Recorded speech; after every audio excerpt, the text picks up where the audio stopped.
Hi guys, and welcome back. Today we're going to be speaking on the last step in moving people. The very last step, the most important step, actually, for everybody else to get paid. Like I mentioned before, this type of operation is in multi levels. Multi levels meaning that there are different actual uh, ex- jobs for each individual step that needs to be taken in order to actually bring in an individual illegally. So therefore, the very last step consists of dropping off the actual product, collecting the amount that was charged, and actually bringing back that money to your contact. And then the contact will actually will trickle that money all the way down. And it might seem easy, it might appear easy, but a lot is at risk and a lot can go wrong. And today we're going to go into a scenario that was brought upon a young couple thinking, well, taking advantage that they needed some quick money, and the way to actually get this money was to finish the last step in actual smuggling. And they were given four individuals. And so now, uh, especially like in California, the majority of actual uh, illegals will go up to north of San Diego, either be LA or Riverside County, right? So once they already did the actual jump, now they're actually given to this actual couple, four individuals. Now you have to actually take into consideration that these people are going to be given to you soaked, dirty, uh, not very well groomed, before the fact that they might have been in the bush for up to a week, because it might have took them 3 days to actually cross. So you have to consider that they're not going to be in the best hygiene. They're not going to have the actual cleanest clothes. They're going to be hungry, and some might even get given to you hurt with some kind of injury that they actually sustained in the actual bush. Like for 3 days walking, you can twist an ankle. You can injure yourself in many, many different parts of your body. So some might be given to you limping or just dehydrated, hungry, uh, wet. So you just have to be prepared for everything. As for you're going to be traveling and taking these actual people to their family, and their family are going to be asking questions if somebody is actually hurt. That's just the reality of it. They might think that you hurt them. Must have got hurt along the way on purpose, and you never know what that individual's going to tell their relative, right?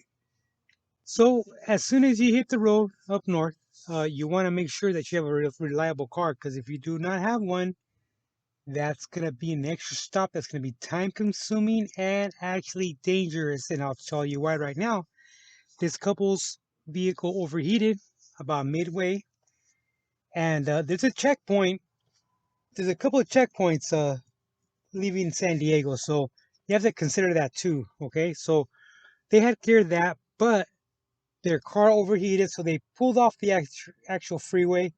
And overheated car, you can pretty much, if you have the right tools and the knowledge, you can get back on that road pretty fast.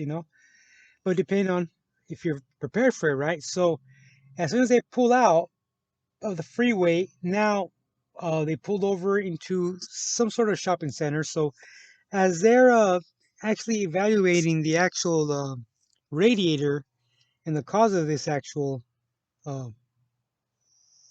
leak, one of the individuals actually steps out of the vehicle with the assumption with the actual assumption that he's going to give a lending hand.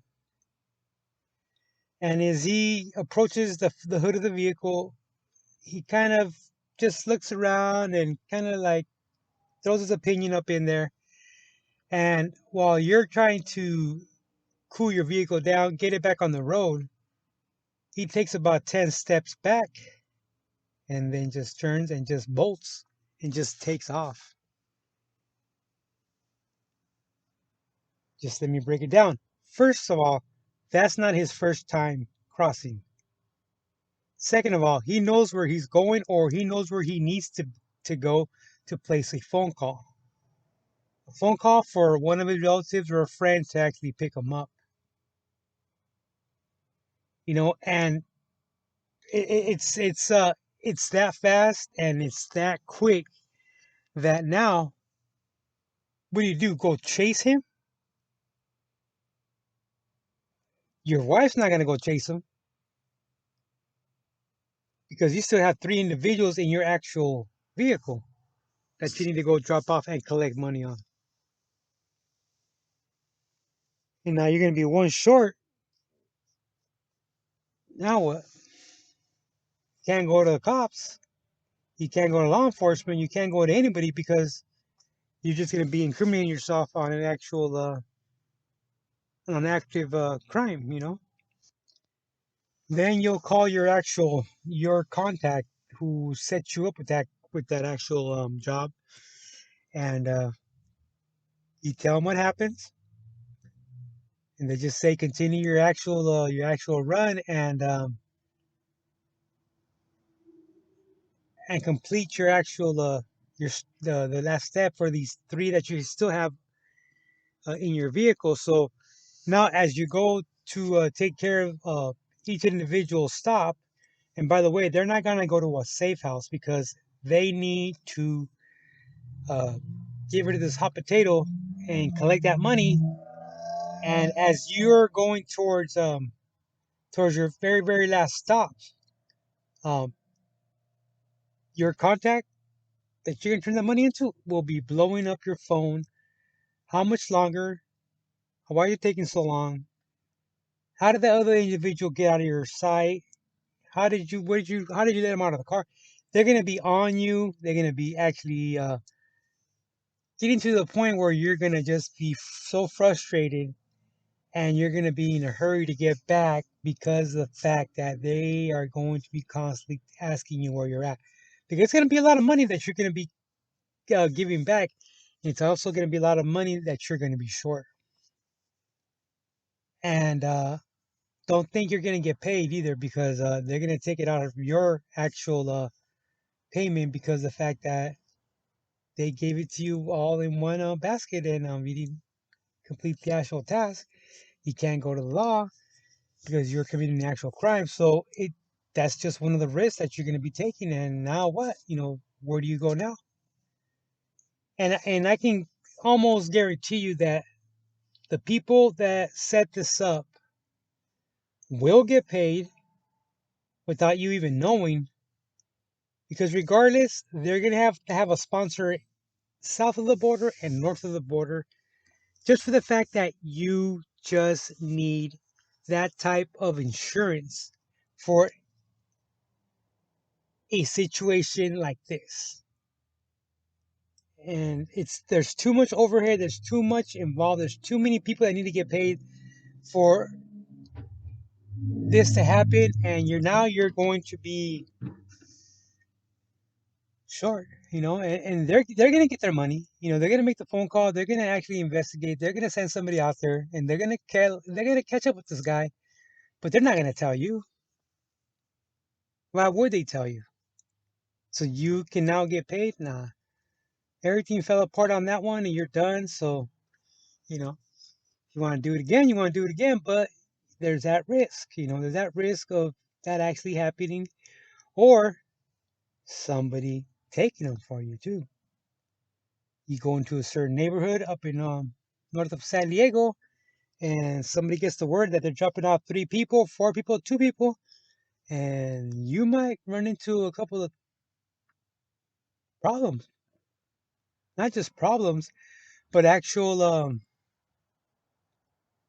organized individuals that are in certain neighborhoods. They'll take them from you and collect that money, and that's all money for them. 100%. All right, guys, that's just a quick story on how it can go bad for you. Okay, don't forget to like.